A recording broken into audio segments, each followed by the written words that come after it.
days at the stick. From who's got it better than us to brick by brick. It's always the 49ers way, from off-season to game day. Yeah, we talk back. It's the 49ers Cutback.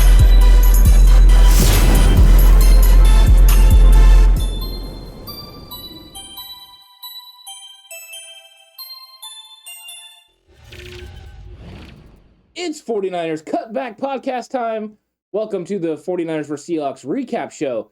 That was probably the most excited you're going to see for the rest of the day. That's fair, Ant. That's fair. But yeah, this is recap show time. Let's get to it.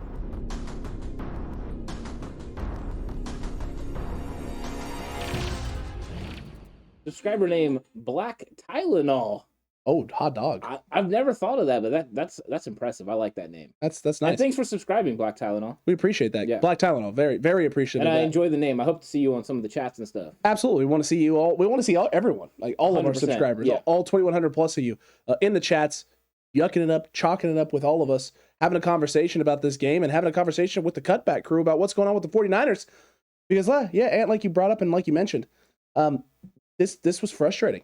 This is not a game where you're going to be very excited to talk about, because the Niners let a lot of opportunities slip, gave a lot of extra opportunities to Seattle Seahawks, and made it as difficult as humanly possible on themselves to come out of this thing with a big win. Yeah, the whole talk during the week is how Seattle has been so discombobulated and out of sorts. Offensively, defensively, they just seem to not be able to get into a rhythm. That is something we've seen from Seattle, and it started the game the same way until they get this big, fake punt. They take it to the house, 76 yards. And it's a touchdown, and I think that is one of those things that allowed them to get a little bit of rhythm. But the 49ers kept feeding into that and allowing the Seahawks to have opportunities. If 49ers would have capitalized and took care of business and executed at the high level that they are capable of, they would have kept Seattle in that funk. Because there were times where this 49ers defense forced 3 and outs and forced Seattle to struggle. However, they just kept getting more and more opportunities. The Jimmy Garoppolo turnover to Bobby Wagner was egregious, and it was really bad, and unfortunately it put the 49ers in a bad situation, and it allowed the Seahawks to continue the momentum and basically finding their rhythm. And once they found their rhythm, then they were hard to stop. We know this, once Russ starts cooking, he starts getting the whiff of what's going on, he can really get out there and make it happen, and they have the weapons that can do it. You sprinkle in a couple of injuries to the 49ers secondary, you're already dealing with the loss of Fred Warner, and it's a recipe for the Seahawks to be able to go in there and create some major issues. You're already playing in Seattle where you struggle. So it's just a multitude of things. But I felt like the team that felt kind of out of sorts, out of rhythm, and discombobulated a little bit was the 49ers. And I think it was the early punt fake, and then the early turnover at Jimmy Garoppolo that kind of set that into motion. It definitely set it into motion, but it didn't start snowballing until the end of that first half, excuse me. The end of that first half is when it really snowballed kind of out of control, and you could start to see the chinks in the armor that was this team, and the fact that Russ was able to get things going as much as he was able to. And a lot of that, like you said, started with them getting extra opportunities and extra chances for the 49ers. A lot of things may have been different as well if instead of that drive where you end up kicking a field goal and taking 3 points, you end up getting an actual touchdown. The big hold by Trent Sherfield there on the big run from Jeff Wilson Jr. really was a devastating blow to that team, because Jeff Wilson comes in for his first carry of the game and absolutely gashes around the edge this Seahawks defense. And unfortunately, Sherfield gets the hold. It's unfortunate. It's not great. It's a poor execution. But there's a reason why Brandon Ayuk and Deebo Samuel have been the guys out in the edge blocking in space, and why Trent Sherfield hasn't. He's not that same type of blocker. He definitely has the energy and the spark, but the execution sometimes isn't there to the same extent and the same level. And it sets the Niners back. It again puts another obstacle in front of this team. Then they do end up having the big scoring drive where you go down the field there to close the first half out, and you put the points on the board, and Robbie Gould misses the extra point. And that's just it's another thing that's giving Seattle hope, right? Giving them confidence, making them feel like, hey, if we can just go down and get one score here, do something here, we're still in this thing. We still got some life. And that's not what you want. You don't want this team feeling like they have life. You don't want the Seattle Seahawks feeling like they have control. That gives Russ the ability and the opportunity to cook. And once Russ starts cooking, like you brought up and talked about, it's not just the offense that finds rhythm, it's the team that finds rhythm. And their defense did. Their defense got confident. They got cocky. They got aggressive. They tried to assert themselves. They were able to slow down the run game a little bit. Not having Debo doesn't help either for the 49ers, but they were able to just get a little bit more push than you'd like, put some extra guys in the box. And the Niners got a little conservative because of the poor turnovers that Jimmy Garoppolo made with the decision making early in this football game. Now, granted, he bounces back in a big way on the very last drive of the game and goes almost 99 yards down the field and almost puts the Niners into the end zone. But you can't throw the 2 picks that you had there. You can't come out of the half with the ball and a chance to right the wrongs of how the first half ended and fumble the ball and give it to him at the 10. I know I saw some people saying, yeah, that really wasn't that big of a turnover because Seattle didn't end up getting points off that drive. False. Seattle turns the ball over at the goal line, but the Niners give up a safety and then punt the ball away. And then Seattle scores. That's a 9-point swing. And that probably doesn't happen. It's not a 9-point swing if Travis Benjamin doesn't fumble the football. You don't know if the 49ers are going to go down the field and score. And even if they do, even if they don't, they're punting the ball back and Seattle's driving from their own 20 back down the football field. You're going to make them earn it rather than what ended up happening, which was, yeah, they didn't score, but for them, okay, we didn't score there. We turned the ball over, but now we got you pinned back against your own goal line here and we're going to come after you. And they did, and they made the play they needed to make. Well, and that's part of the problem with the offense, is the offense didn't have good field position. They played inside the 10 for most of the second half. That's not a recipe for success. It's all about flipping the field, playing field position, and when you start in a negative, situation like you did with the Travis Benjamin fumble, it puts you in a negative area, in a negative situation that you don't want to be in. So unfortunately, the 49ers, got pinned back and they weren't able to execute this offense.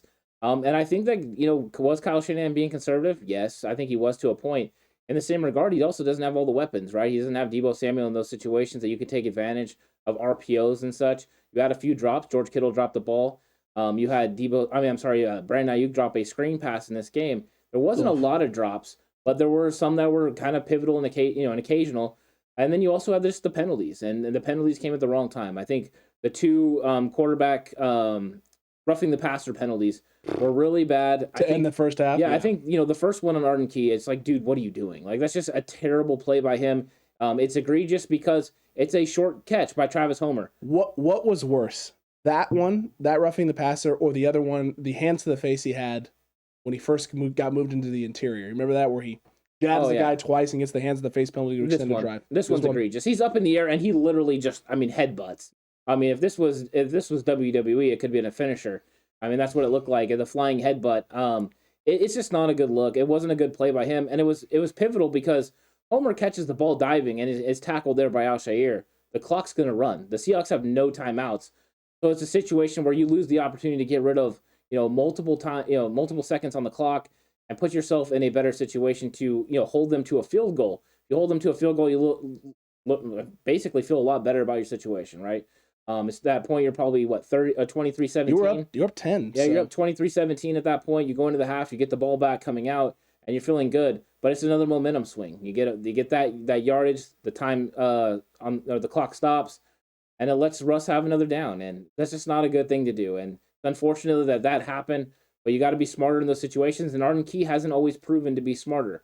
He hasn't changed a lot of those situations. He has had a couple of these where he's had penalties late that are mistakes. So 49ers got to figure out how to get off the field at the end of halves. They've done it before. They need to go back to doing that again, but yeah, this was kind of a rough way to end the first half. It was a situation where you wanted the 49ers to be able to go in knowing you're going to get the ball back up 10, but they couldn't do that. No, and then they gave the ball back when they got back out from being up 10, which is just unfortunate, Ant. But look, the offense had its struggles. It had some of its issues, and let's take a look at our key matchups and see if that had anything to do with it. Offensively, for moi, my key matchup was the People's tight end against Jamal Adams. Now, Jamal Adams went out, right? The People's tight end versus D-end. Jamal Adams went out with an injury. But even before Jamal Adams went out with an injury, George Kittle was absolutely tearing up this team. He was having himself he was having himself a day for the ages, and I think he ended up putting up almost 200 yards of receiving yards. It was probably 200 yards of total offense if you include the rush he had, which was I think about a 9-yard rush. And I know at one point I think he had 191 yards receiving. There is a good chance that he put up 200 total yards of offense today, plus 2 big tutties, huge catches every time the 49ers needed him. A big win for me in my matchup. Oh yeah. Huge dub. It was a huge win, and the 49ers needed it. They needed him to step up in a big way, and he definitely did. It made life a little bit easier for the offense, a little bit easier for this football team. It's just unfortunate that his big win didn't also lead to a big 49ers win, but I'll take my big win in that key matchup. George Kittle is an absolute nightmare for the Seattle Seahawks matchup-wise. That's just not a good situation for them. I only wish we would have had Deebo Samuel to make it a complete cluster, because they would have been over 40 points scored by the 49ers in this game if you had Deebo Samuel. Just the dynamics he can add in the rush game and stuff. And my key matchup was about that run game. It was Wagner against the 49ers run game. Bobby Wagner's a Hall of Famer, and Bobby Wagner made an impact early by intercepting the ball against Jimmy Garoppolo. And I thought that really this was kind of a complete team effort by the Seattle Seahawks to stop the run, and I thought they did a very good job. I didn't think the 49ers established this run good enough in this football game, and ultimately that's why they end up getting the win. If the 49ers run game could have got going the way it has in the weeks past, they probably would have ran over the Seahawks, but they were coming in there and they were completely fine with taking away the run game and making Jimmy Garoppolo beat them, and it worked in this situation. So I'm not so sure Bobby Wagner was the key forcing it, but because he's the leader of this defense, I'm going to say that the 49ers lost this key matchup, and that's a big reason why the Seahawks won. But one big thing, if we're just going off Elijah Mitchell against Bobby Wagner, he made Bobby Wagner look silly one time in this game, so we're going to take that as a big victory for Elijah Mitchell, but not a big victory for the 49ers run game. Not overall, but that in that instant, in that moment, it was nice. Yeah. It also felt like at that point, because that was pretty early in the football game, that maybe the Niners were going to get the run game steam rolling downhill. It did look like it. Felt like it. Yeah, I think it would have helped the team overall. If the 49ers could have went into halftime, we talked about this a little bit earlier, with that 10-point lead and then been able to march down the field, even if they get a field goal, they put the Seahawks in a one-dimensional role where they can't run the football anymore, and that would have changed the game because the 49ers could have just pinned their ears back and go after them. Those little pivotal moments are huge, and once the Seattle Seahawks were able to establish the run game and then eventually get up, it changed the way the 49ers called offense as well. Correct. It also made it very apparent, early downs, you could stack the box, absolutely stack the box. If you were Seattle, knowing that the Niners want to get into rhythm, they want to run the football, you could take that away from them and force them into situations where, nope, you're going to have to throw. You're going to have to throw. You're down. You can't just sit here and eat clock the rest of this game and go on a long, sustained drive running the football on us. We're not going to let you do that. We're going to overcommit. We're going to make you try and beat us on the outside with one of these other guys. It took away from Kyle Shanahan's game script as well early in the football game, as well as coming out of half, with whatever it is that he wanted to come out and try and establish. You didn't get a chance to do that. And when you did get the ball back after the turnover, you got it back at essentially the 1 yard line. Yeah. So you're not running the game script. You're just trying to get some breathing room. Yeah, I mean, you could tell they missed Deebo Samuel and what he brings to this offense, whether it's in the backfield or just as a receiver, the attention that he's going to garner. I mean, that's what it comes down to. Anytime you have a guy, that has over 1,000 yards receiving, 5 receiving touchdowns, 5 rushing touchdowns, he's a dynamic playmaker, and so he takes a lot of attention. When you get that sort of attention and playmaking ability, it affords you the opportunity to get the ball to other guys.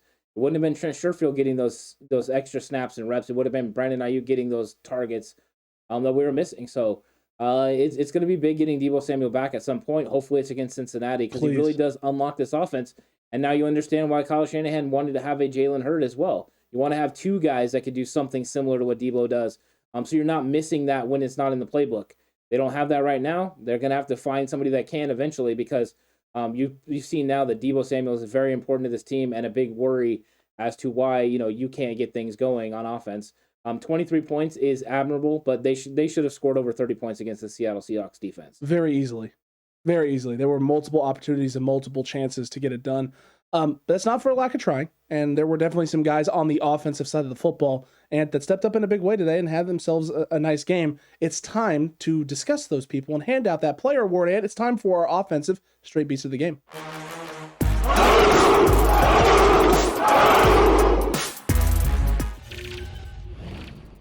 I think it's pretty easy. I'm wearing the shirt. Block, catch, run. Fear nothing. I'm going with George Kittle. Huge game. He won your key matchup in glowing fashion. What an absolute beast. Knowing that he needed to step up in this game, he was Jimmy Garoppolo's go-to guy, and he proved once again that why he's one of the best tight ends in football. And not only did he do it in the pass game, he did it in the run game as well, blocking as well. Big-time beast. George Kittle proving why he deserves that contract. And the trade, George Kittle, hashtag just took a deep dive and is now dead. Took a big L today. Yeah. It took a big L. And it's not going to bounce back. No, never going to bounce back, Ant. And then you know what? You can represent and support George Kittle and the Cutback crew by going to 49erscutbackshot.com and grabbing that block, catch, run, fear nothing t-shirt with the People's Tight End number on the back. It says People's Tight End. You'll be the coolest guy on the block. But you'll also, Ant definitely is, but you'll also be accurate. You'll be accurate in your support of George Kittle because he was the straight beast of this game. I can't give this to anybody else. I'd love to give Kyle Juszczyk some more love. He had himself a wonderful day today. Yeah. I wish he would have made that catch on the sideline from Jimmy, the one that he dropped. Tough catch. Tough catch to make. Hits him in the hands, though. You got to make those ones. Agreed. You got to secure them. But George Kittle played like an absolute monster. I mean, what George Kittle did today is eerily similar to what Deebo Samuel was for this offense all year long. Yeah. The security blanket, the guy on third down who's making the big catches, making the big plays, scoring the big touchdowns, keeping this offense going, helping the offense find rhythm when it didn't have any. The first play of the last drive of the game for the 49ers gets him all the way down and almost wins it for him is a big George Kittle catch. So George Kittle did everything this team needed to do, whether it was blocking in the run game, whether it's as a receiver or as a running option. I called it earlier this week. I talked about how George Kittle was probably going to be utilized in the run game. And they did. They utilized him in every which way they could. They really took the full array of his skill sets and put it on display today. This is why he's the best tight end in football. This is why we paid him all the money that we paid him. And I cannot wait to get him and Deebo back into the fold out there together, really helping this offense reach its full potential. And since we both agreed for the first time, on our straight beast offensive player, I think we need to go get celebratory gyros.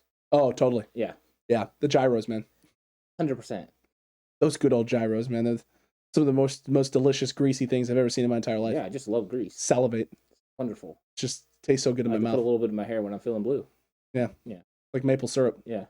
We should start a maple syrup grease conglomerate. Ooh, I like that. Both of them. Yeah. And change the game. 100%. 100%. And defensively, though, the Niners didn't play bad on defense. No. They really didn't.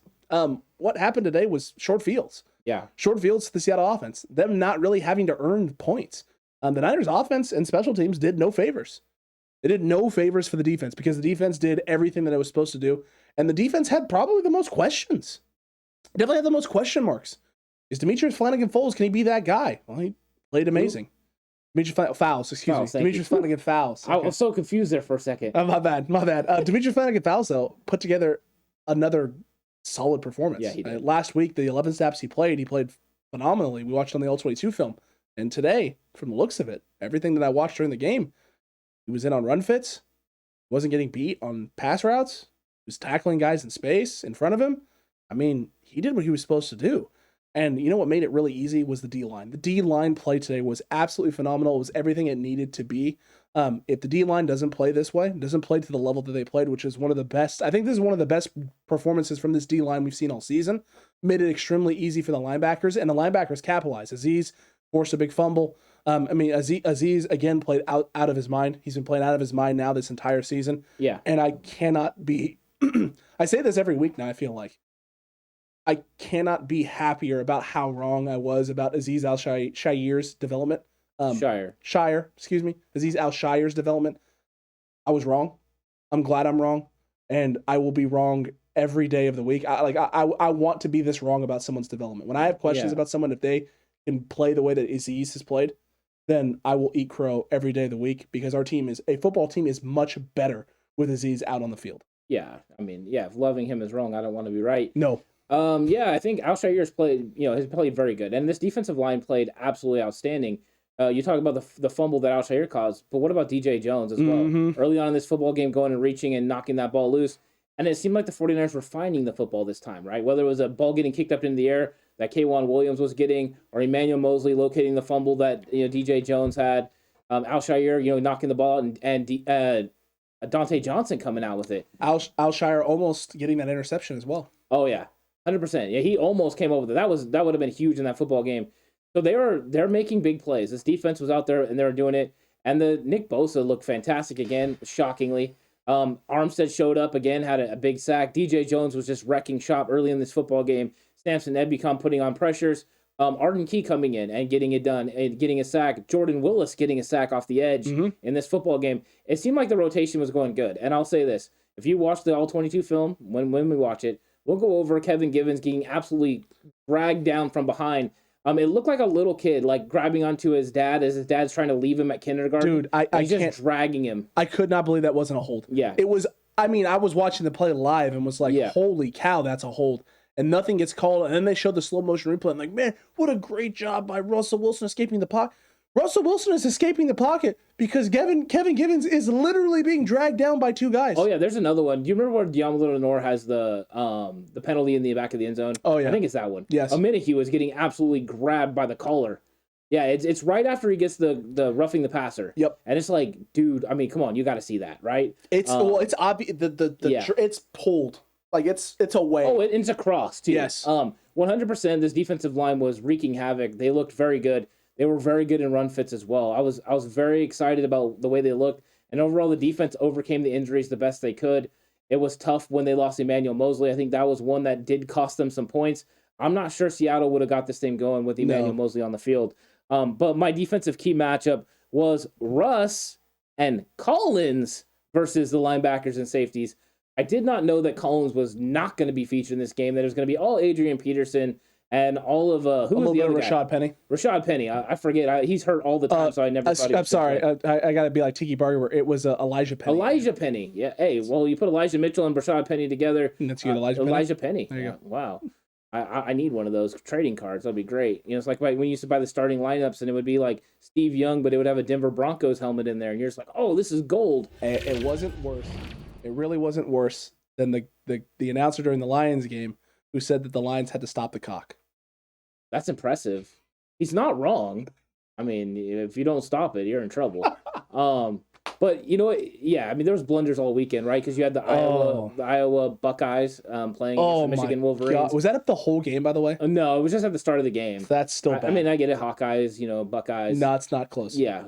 Well done, Fox, on that one. So Fox is a blunder. Hey, they're notorious for that. I've seen a couple of different. They reuse graphics and don't spell check. Yeah, and so this key matchup that I was getting into, I thought the linebackers and safeties played well. They did a very good job. Russ didn't really get anything cooking. The run game was kind of held in check. I didn't think it was that great. Adrian Peterson did what we thought he was going to do, and he had some tough yardage plays. Accurate. So I'm not going to say this is a win or a loss. I'm going to put it as a push because I don't think it was as pivotal in the game, but I thought the linebackers and safeties played as good as I thought they were going to play, and I really thought Jaquiski Tartt playing around the box did a fantastic job in run fits. I agree with you there. And anyone who wants to be like, how can you say Russ didn't cook? He completed 81% of his passes. He completed 81% of his passes for 231 yards. Well, I was talking about the run game. Oh, in the run game, you were correct. Yeah, that's where my focus was. It had nothing to do with pass game. Well, here's the thing. He was 30 of 37. He threw a lot of things underneath. And he did take some shots deep. He did take his shots deep. But I didn't think that Russ really got a lot going until Emmanuel Moseley got out of the football game. And you brought that up and mentioned that already. I think that was the key turning point for their offense. I think once that happened, it became very, very hard for the 49ers to be able to take enough things away for them to consistently be able to force Russ to hold on the football a little bit longer than he wanted to. Yes. And once that happened, it became very easy for them to convert, move the sticks, do what they wanted to do, and execute. But it also helps when you have short fields. Yeah, I mean that. Yeah. I mean, they were starting, plus 50 of the game. Plus 50 most of the game, you're correct. It was and the second half. In the second half. It was mainly the second half. Especially in the second half. No, you're not wrong there. But look, off defensively, my key matchup was the front. It was the front four versus the front five, and the front 4-1. That much I know with certainty. I don't even have to second guess it. I don't have to think about it. This much you know is true. Everything I do it for you. This I promise you. This? Yeah, that's a good one. There we go. You go, Nick Lachey. Yeah, I'm gonna do my best. It's feeling like it's 98 degrees in here, man. Oh, it was 98. It was at 98 degrees. Wait, this I promise you. Was that 98 degrees? That wasn't 98 degrees. No, that might have been in sync. Yeah, or the Backstreet Boys. No, it was in sync. You know what I went to? I went full "I Will Cherish You," different song. It was. Yeah, it was. I did the whole "I do cherish you." Sorry. So it wasn't actually Nick Lachey. Failure on that one. I went full Jessica Simpson. Didn't understand where I was at. Okay, it's a tuna. It's chicken of the sea. What is it? Is it tuna or is it chicken? Who knows? Yeah. Subway doesn't know either. But Marshawn Lynch might know. Hey, you're right. He might know. And Marshawn Lynch to San Francisco. Look, but the 49ers, the front four for the 49ers did their job. They did everything they needed to do. Your linebacking core stepped up in a huge way. It's unfortunate that the Emmanuel Moseley situation happens and the injury happens to the ankle. It's unfortunate that you're forced to put your rookie out there, Garoppolo Turnover, against DK Metcalf and Tyler Lockett, and he gets taken advantage of. Those things are just unfortunate. They truly, truly are. The 49ers definitely have some questions that they need to get answered there at the cornerback position. Demo's going to have to figure it out in a big way, because if he has to go in and play extended periods of time because Emmanuel Moseley is out, we got to be able to rely and count on him. And he can't get torched. Can't be torched by more physical wide receivers or receivers who have some speed to him. He's going to have to help out in a big way, because if he's having issues and problems, then the 49ers are forced to result to what they did in this game, which is have Josh Norman follow around a receiver all game long and both sides of the field, and that's not a good thing for the 49ers. No, it's not. You want less emphasis on Josh Norman, not more emphasis. We want more situations where Josh Norman can be playing off ball and come in with a nice peanut punch. Yes. Those are the situations we want. Those are good things. A little glimpse ahead, but this does make me a little nervous until we know exactly what's going on with Emmanuel Moseley about playing against Jamar Chase and T. Higgins. Because that guy can do some big things. I have been scolded for not doing this, so I have to do this for Megan, who that's her favorite Cincinnati Bengals player. T. Higgins! I did it on the podcast. You're welcome. But yeah, no, that T. Higgins and Jamar Chase scare the living crap out of me if there's no Emmanuel. And now I have questions. Why is it that you had to do that? I got scolded because I'm not as excited about saying T. Higgins' name as Megan is. Megan loves the name T. Higgins. So is that what the first kid's going to be named? T? I hope not. T-E-E? I hope not. T. Sasania? I hope not. You could tee one up. I just teed you up for that one. You did tee me up for that one, Ant. Yeah. And you just boop. That's a TT. Yeah. Ooh. To your room. Ooh, a T. You could. We can give him. We can give him the big T. The Talanoa Hufanga. The big Talanoa Hufanga T. Wow, there's so many options. This is actually sounding like a good name now. Yeah, T. If you want Alex to name his first kid T, let us know in the comment section down below. And hit the like button as well. Yeah, 100%. If we get 1,000 likes in this video, I will name my first kid T. Ooh, I like that. The challenge is right here. So share this video to everyone you could possibly know. Set up multiple accounts and just hit that like button. We want T. T. Sasania. What about a middle name of Alexander? T. Alexander. Oh, yo, that's Alexander. Hey, that's a nice. Call him TA. Ooh, yo, dude, and then he's a cutback crew. Get on this. Hey, Come on. And then his initials are TAC.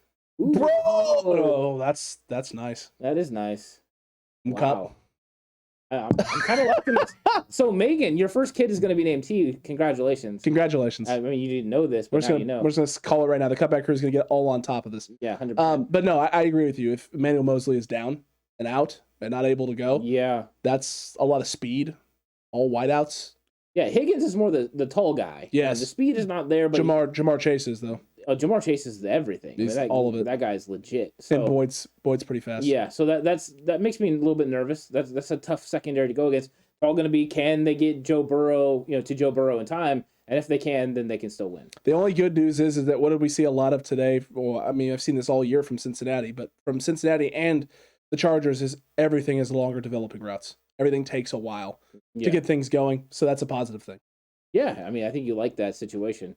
Keep doing that. Yeah. Zach Taylor, let him sit in the pocket for 5 seconds, please. Yeah. Deep routes. Deep routes make things easier for the Niners. I mean, I think that won't be the game plan against the 49ers. But if it is, that's wonderful. Let's do that. Nick Bosa is going to walk out of that game. He has 12 sacks right now. He'll walk out with like 15, which I would love to see. I want it. I want some sack records to start falling. Let's do some sack records. Let's get on that. But Ant, despite the defenses, I guess the 30 points that were put up, and I guess what you could call some defensive struggles, the Niners defense, top to bottom, played a pretty solid game today. And there's a lot of people that you can give credit for and to. So let's get into our block is hot defensive players of the game.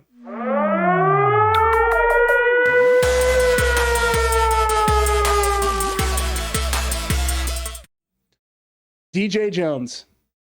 Well done. And the Seattle Seahawks are two things that go very well together for DJ Jones, because Seattle does not play well against DJ. We've seen him make big plays against Seattle consistently during his time in San Francisco, and today was no different. Whether it was in the run game, whether it was in the pass game, getting after Russell Wilson, getting in his face, putting him on the ground, didn't matter what it was. DJ Jones played himself one heck of a football game today, and for the first time all year, Ant, DJ Jones is my block is hot defensive player of the game because he did what he needed to do today. He was part of my key matchup for the defense. He won in a big way consistently. They had a backup there, a backup left guard, and a backup right tackle playing today. And that's two positions where, with backups in place, DJ Jones is going to eat and Nick Bosa is going to eat. And both guys did. But DJ on the interior, we needed it in a big way today. It helped in the run game, stifle it early. And in the pass game, it kept Russ off of his game early on 100%. In this football game. Yeah, that's a good choice. DJ Jones would have been someone I would have leaned towards as well. But I'm gonna share a little bit of the love, and I'm gonna give it to Azeez Al-Shire because I think Azeez just played really good in this game, and right from the beginning, I mean, from the very first play of the game, he's just making tackles, making his presence known, but also getting everyone lined up in the right situation. It was his first time as a starter at Mike. Not his first time playing it, so I figured that he was gonna feel comfortable. But he was out there making plays, whether it was punching a ball out, or almost coming up with an interception. It just seemed like he was gonna make things happen. He was going to be a version of what we needed on the field, and we needed that stability. And I thought he took care of business. So he's definitely my block is hot player of the game, and deservedly so. Yeah, Azeez Al-Shire stepped up in a big way. We needed him to. This is a game where he needed to show his dynamics. So how versatile are you in this defense? He's versatile. Yeah, he's extremely versatile. The question is, they have to sign him and Dre Greenlaw here pretty soon. And isn't Azeez is this year, is it not? I don't know if he's a free agent. I think his contract is up this year. Is he a free agent at the end of the year? I think he's a free agent at the end of this year. Dre's got one more year. Yeah. And Azeez is a free agent. Oh, man, what's that contract going to look like? I don't know.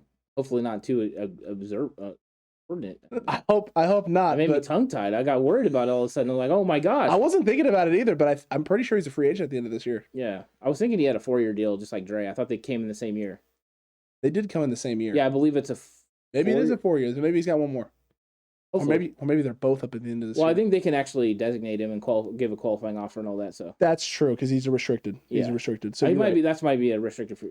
Yeah, I think you're right. So come back. Yeah, we want you. I want all three guys. Yeah. Because this at least for 1 year. 1 year, just 1 year of all three linebackers. If I was the 49ers, I would extend Dre Greenlaw after the season just so you can get him on the cheap. Agreed. This is the right time to do it. Yeah.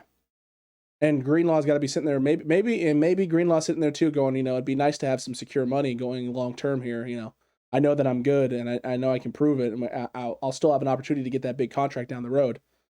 So yeah, I mean that would be the best case scenario for the 49ers. You may have to pay a little bit more for Azeez than you'd like to after the year he's put together, but he doesn't have a lot of snaps under his belt, so maybe you don't have to overpay too much to get Azeez, and then you can extend Dre on the cheap as well, and you can roll with this linebacker. You definitely can't lose Azeez at this point. No.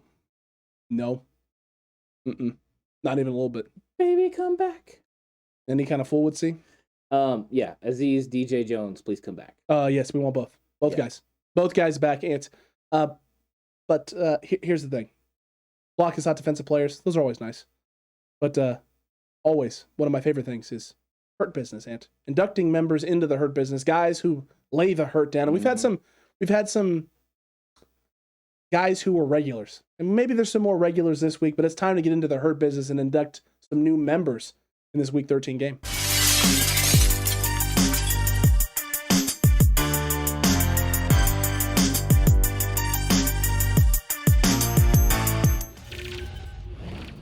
The hurt business is thriving, Ant. It's absolutely thriving. The 49ers have been putting the hurt down each and every week, and while our hearts may hurt right now after this loss, the Niners still came out and played physical and didn't back down despite injuries mounting and lots of times and opportunities with how bad they were playing to just roll over. They refused. They fought. They put the hurt on Seattle and consistently put guys into the ground and ran through guys, including George Kittle. George Kittle is definitely getting inducted into the hurt business this week because whether it was in the run game, whether it was as a blocker, whether it was as a pass catcher, George Kittle was running through people, tiptoeing down the sideline and putting up big points for the 49ers, breaking the backs of the Seattle Seahawks both mentally, emotionally, and physically all game long. Yeah, and I'm gonna go with Elijah Mitchell. Elijah Mitchell was going in there and he was running over people, making plays happen, breaking arm tackles, and he was setting the tone for the offense. And even when he wasn't getting good blocking, he was still finding a way, whether it was spinning out and getting a 9-yard gain or whether it was trucking somebody. He was making some plays. So Elijah Mitchell hurt business as well. Absolutely. And then there's a regular. Here's a regular for everybody that definitely needs to be. I mean, he's pretty much just in the hurt business. He's just basically the hurt business at this point. It's Azeez. Azeez Al-Shire was constantly laying the wood down, smacking fools, whether it was early in the game on Russ, whether it's the big fumble later in the football game near the goal line. Azeez had a statement. This was a statement day for him. If you think about that, man, Greenlaw and Azeez both had statement performances against Seattle in Seattle. This was Aziz's statement. The only difference is that the Niners got a win in Greenlaws, and the Niners came up just short in this one, but it wasn't at any fault of Aziz's. I have to add one more. Nick Bosa. If Yeah. you remember the hit that he has on Russell Wilson, where he actually destroys Russell Wilson so much, he hits him into Arden Key and takes Arden Key out as well. Mhm. Absolutely fantastic. Nick Bosa, welcome to the Hurt Business. Oh, man, and the 1-2 where he hits him so hard the ball goes flying backwards 30 yards. Oh, what was it, 2nd and 46? 2nd and 46.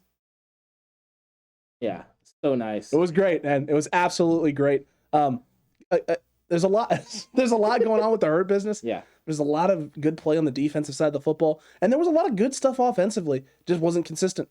And it's unfortunate that it happens this week. It happens as often as it happened in this football game because it took away the 49ers' opportunity to get themselves a big win against Seattle in Seattle, exercise some demons, and bury that football team, as well as put yourself at 7-5, 2 games over 500 with complete control of your own destiny.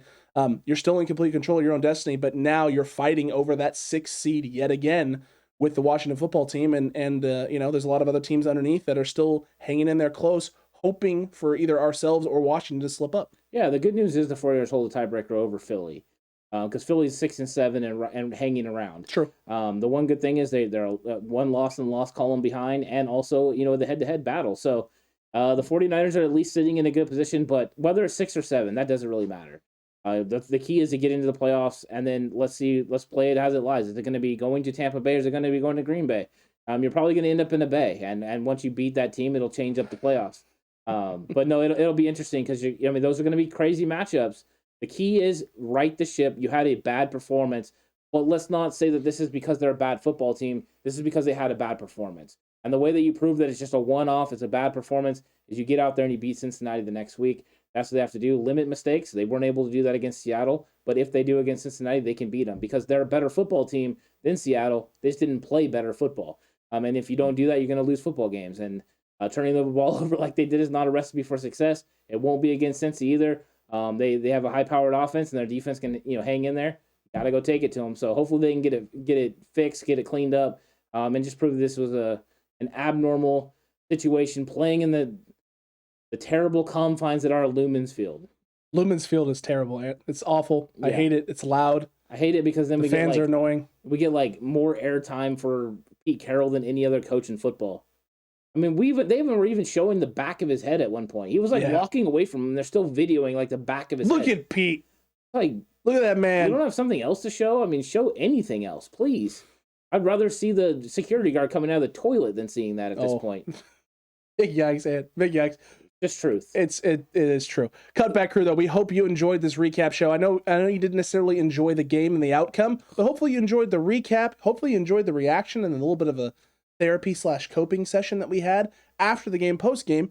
So make sure you're subscribed. Hit that subscribe button, hit that like button if you haven't already, and that notification bell. That way you're here for Thursday live streams. You're here for post-game live reaction shows, and you're here for all the great content because we got a lot of things to go over here on the channel all week long, from daily news updates, injury reports, things of that nature, to 49ers face-off in the mornings, which was right before this at 9 a.m. if you missed it, so go check that out if you haven't already. Quest for the West conversations with a lot of different people, whether it's Sam from the Always Compete Seahawks podcast or Evan from the He's on Fire podcast. There's a lot of great videos on this channel, a lot of great ways for you to engage with not only us, but the entire Cutback crew, and to talk your 49ers day in, day out, week in, week out. Yeah, plenty of stuff. You can catch it all over YouTube. You can go hop over to the Patreon and check out the All 22 film breakdowns, Big Yikes, which is our most popular show. We go over some of the best takes that there are, or ha takes out there, and we have some fun commentary and stuff. It's an exciting time. You can hop over there for that, and there's a lot of content over on Patreon if that's something you're interested in doing. If not, you're right here on YouTube. You get all the daily content that we can provide, and it's exciting. And like Alex said, get involved. Leave a comment, join the conversation, talk to the other members. It's a lot of fun. It's a ton of fun over here. We're having a good time. We're having a blast. We'll see you on the next one, Cutback Crew and the Faithful. And until then, stay safe. And remember, the right way is always the 49ers way.